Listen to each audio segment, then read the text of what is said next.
విశాఖలో పట్టుబడిన డ్రగ్స్ వెనుక హస్తం ఎవరిది? తీరానికి చేరిన కంటైనర్ ఏపీ రాజకీయాల్లో ప్రకంపనలు రేపుతోంది. అధికార విపక్షాల డైలాగ్ వారి పుచ్చుతాం. ఇంత పెద్ద ఎత్తున 25,000 కేజీల డ్రైడ్ ఈస్ట్ పేరు దాంట్లో ఇంత పెద్ద ఎత్తున డ్రగ్స్ ఉండడం అనేది ఆ టెస్టులో పాజిటివ్గా తేలింది అనేది సిబిఐ అధికారుల ద్వారా తెలుస్తోంది. ఇక్కడ చాలా బాధాకరమైన విషయం ఏంటంటే రాష్ట్ర శాఖ ఏదైతే ఉందో పోలీసులు కానివ్వండి, నార్కోటిక్స్ శాఖ వాళ్ళు కళ్ళు మూసుకొని నిద్రపోతున్నారా లేదా నిద్ర నటిస్తున్నారా? మరి ఏమాత్రం సిగ్గు లేకుండా ఇప్పుడు ఇంకా దొంగలు బయటపడిన తర్వాత కూడా దొంగే దొంగ అన్నట్టుగా వైసీపీ నాయకులు ప్రవర్తిస్తున్నటువంటి తీరు ఏదైతే ఉందో అది చాలా ఖండించదగినది. తామే అక్కడ మనం విశాఖపట్నంలో చూస్తే కనుక నిన్నటి నుంచి వస్తున్న వార్తల ప్రకారము ఆ కూనం వీరభద్రరావు అనే వ్యక్తికి సంబంధించిన సంధ్య ఆక్వా ప్రైవేట్ లిమిటెడ్ ఆ పేరుతో కన్సైన్మెంట్ వచ్చింది.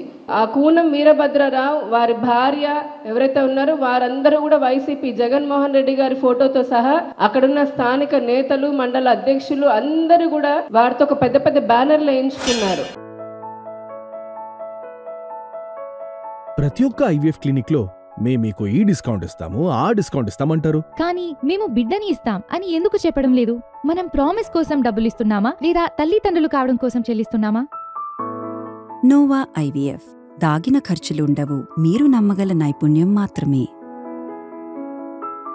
వీళ్ళే వచ్చే అరుపులు చూస్తుంటే వీళ్ళే ఉన్నారేమో అనిపిస్తుంది. అట్లాగే ఆ కంపెనీల్లో ఎవరు ఉన్నారని తెలిస్తే అంతా ఈ కుటుంబాల దగ్గరగా ఉండేవాళ్ళు, బంధువులు. సాక్షాత్తు ఆమె చంద్రబాబు నాయుడు వదిన, ఇప్పుడు BJP state president Purandeswari, NT Rama Rao గారి కుమార్తె. ఆమె కొడుకు ఒక కంపెనీలో ఉన్నాడు. ఆమె వియ్యంకుడు ఆ కంపెనీలోనే పార్ట్నర్ అనుకున్నారు. వాళ్ళు ప్రమోట్ చేసిన కంపెనీనే తర్వాత డివైడ్ అయింది. ఒక్కొక్కరు ఒక యాక్టివిటీ చూసుకుంటున్నారు. బయటకు వచ్చి మేము అటాక్ చేసి వీడు సంజయ్ శివాల వాళ్ళు టీడీపీ వాళ్ళు అట్లాంటి వాళ్ళు ఉల్టా ముందే అందుకొని హడావుడిగా రాత్రి నుంచి పొద్దున్న నుంచి ఉదరగొడుతుంది. తప్పు వీళ్ళ వైపు పెట్టుకొని తప్పు చేసింది వాళ్ళ నాయకుడు అని చెప్పని తెలిసి కూడా మళ్ళీ బట్ట కాల్చి మీద వేయడం అన్న చందాన ఈ రోజున వైసీపీ నాయకులు బీజేపీ రాష్ట్ర అధ్యక్షురాలు పురంధరేశ్వరి గారి పైన అవాకులు చవాకులు పేలుస్తూ వారిని ఏదో అంటగట్టాలి వారికి అన్న సందర్భంలో మాటలు మాట్లాడుతుండడం అనేది భారతీయ జనతా పార్టీ చాలా తీవ్రంగా ఆక్షేపిస్తోంది, దీన్ని ఖండిస్తుంది. వాళ్ళు దాన్ని తెచ్చి మా మీద వేయాలని చూస్తుంటే, ప్రభుత్వం మీద వేయాలని చూస్తుంటే, వైఎస్ఆర్ కాంగ్రెస్ పార్టీ మీద నింద వేయాలని చూస్తుంటే ఇప్పుడు అనిపిస్తుంది వీళ్ళు తప్పించుకోవడానికే మా మీద నింద వేస్తున్నారని.